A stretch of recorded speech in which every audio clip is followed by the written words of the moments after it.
Olá amigos, bem-vindos ao canal Policial Federal Scandiuzzi. Em primeiro lugar, gostaria de agradecer às mais de 60 mil pessoas alcançadas, às quase 30 mil visualizações que nós tivemos nos nossos vídeos. Dizer que para um canal que não se dispõe a receber patrocínio e faz as coisas de forma caseira, eu acho um resultado bastante satisfatório. E nosso desejo é bem informar. O nosso primeiro vídeo sobre gestão, a gente colocou um vídeo do carimbador maluco. Era um alento para chamar atenção, para a gente poder começar a discutir a gestão dentro das polícias. Antes de falar das polícias, eu gostaria de falar primeiro da Polícia Federal, instituição a qual eu pertenci por 20 anos. A Polícia Federal ela é baseada em carreira, uma carreira única, que tem vários cargos em seu interior. Mas a origem da Polícia Federal, para a gente poder entender a gestão, a gente tem que entender um pouquinho da história dessa instituição. A origem da Polícia Federal, ela remonta de 1808, quando o príncipe Dom João VI veio para o Brasil e criou uma polícia para cuidar da coroa. Foi a primeira forma de polícia da federação. E ela tinha a função de cuidar das coisas do reinado aqui no Brasil, da corte aqui no Brasil. Na década de 40, por aí, a Polícia Federal foi transferida para o Rio de Janeiro, depois passou a Brasília, e na década de 60 ela foi unida à Polícia do Distrito Federal. Passou a se chamar Polícia do Distrito Federal, um nome assim. Só que ela foi baseada e foi formatada no militarismo. Na década de 70 ela se tornou uma polícia forte e uma polícia de governo, diferente de uma polícia de Estado. Essa polícia de governo, ela forjada no militarismo, forjada nos moldes militar, ela tinha como base os princípios da hierarquia e disciplina. Agora vamos tentar entender o que seria hierarquia e disciplina olhando pelo aspecto militar. O militarismo, para quem conhece, ele se vale das castas. Existe a casta dos oficiais e existem os praças. Os policiais praças se reportam aos policiais oficiais. Então, a hierarquia no militarismo, além de outros aspectos, ela se destina a mostrar quem manda e quem é mandado. E a disciplina é a obediência pura e simples da ordem emanada. Obediência sem EV. E por que desses princípios no militarismo? A gente até entende. O militarismo ele foi criado e ele é instituído para as guerras. E nas guerras, os soldados eles não têm que pensar muita coisa, porque um soldado que pensa na guerra, ele morre e leva outros à morte. Então a obediência cega ao que é determinado tem o seu princípio legal para o militarismo em tempos de guerra. Ocorre que esse militarismo, esses princípios de hierarquia e disciplina que a gente está falando aqui, eles foram usados para formatar instituições civis. E dentre as instituições civis existe a Polícia Federal. Então a Polícia Federal ela foi dirigida por diversos coronéis, diversos generais, e aí se criou aquela cultura da hierarquia e disciplina militar dentro da nossa Polícia Federal quando a sua criação. Para não ir longe, a construção da Academia Nacional de Polícia na década de 70, ela tem mais 600 mil metros quadrados, ela conta com uma estrutura militar, com um paiol ao centro. Se você pegar um quartel do Exército, ela é mais ou menos aquilo, a área extensa, um paiol ao centro e toda a formação em volta, pátio grande e policiais marchando. Se você pegar a Polícia Federal até hoje, existe formação, existe deslocamento com cantorias militares, os comandantes das turmas são chamados de xerifes para dar aquele ar militar. Isso tudo remonta da formação inicial da Polícia Federal. E aí, senhores, vamos pensar um pouquinho. Na década de 70, nós tivemos um período forte no nosso país, que muitos chamaram de ditadura, onde os militares tomaram conta. E eu não vou discutir aqui se foi bom ou se foi ruim. Eu vou tentar analisar pelo aspecto da gestão, que é o nosso princípio desse tópico.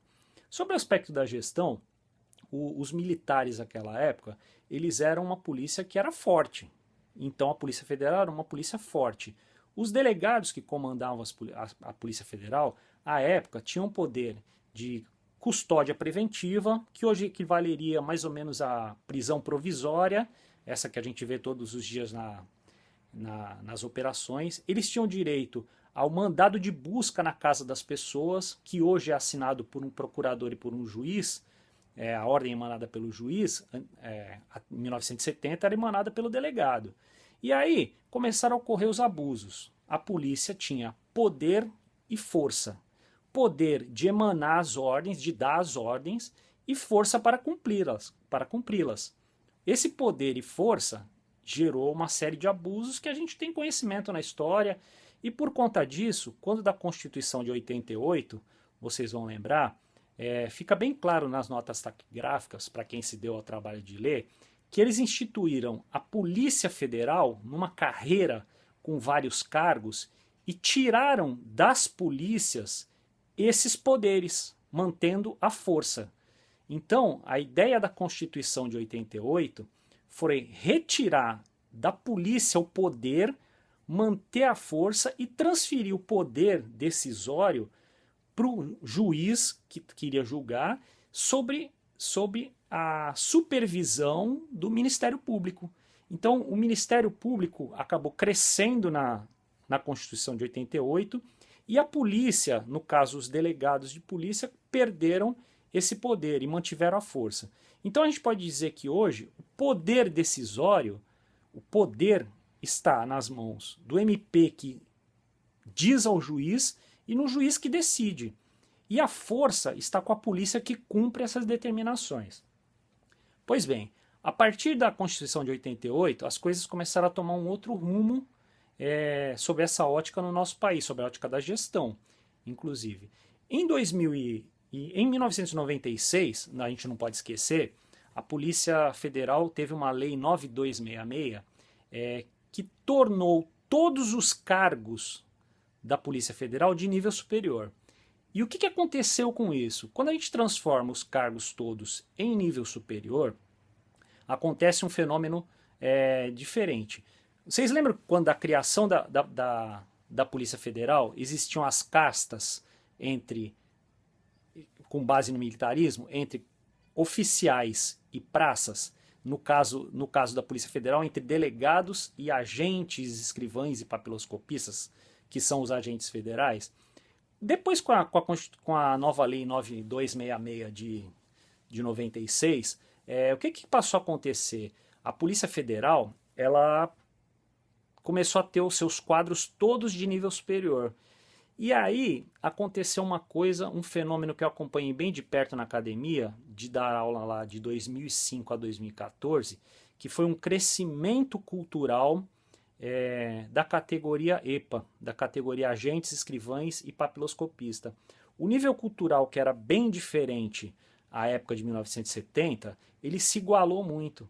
Então, o que acontece com a chamada hierarquia e disciplina militar aplicada a um civil de nível superior? Vou dar um exemplo. Um policial federal com mestrado em química recebe uma ordem para carimbar 20 folhas de um documento. Vocês estão vendo a incoerência? É uma ordem legal? É uma ordem legal, não vai se discutir. Mas não é uma ordem apta para um cargo de nível superior. Isso é um desperdício. Sobre a ótica da gestão, você está diminuindo um servidor e aumentando outro servidor. Você está subutilizando um potencial desse servidor. Tem um escritor que ele fala uma frase que eu acho muito interessante, eu gosto muito de usar. As organizações competem com base nos seus ativos intelectuais. O que seria isso? Vamos pensar o crime organizado. O crime organizado nesse momento está planejando assaltar uma transportadora de valores, está muito em moda. E ele está lá contando com 800 cabeças, com 20 pessoas, com o material humano que ele puder dispor para isso. E a polícia, pelo modelo, pela concepção de polícia de hoje, se ela tem 50 pessoas, como ela é uma polícia de castas, ela só tem 2 ou 3 pessoas pensando como combater o crime. O desperdício de intelectualidade nas polícias judiciárias hoje em dia é gigante. É isso que a gente vai debater daqui para frente.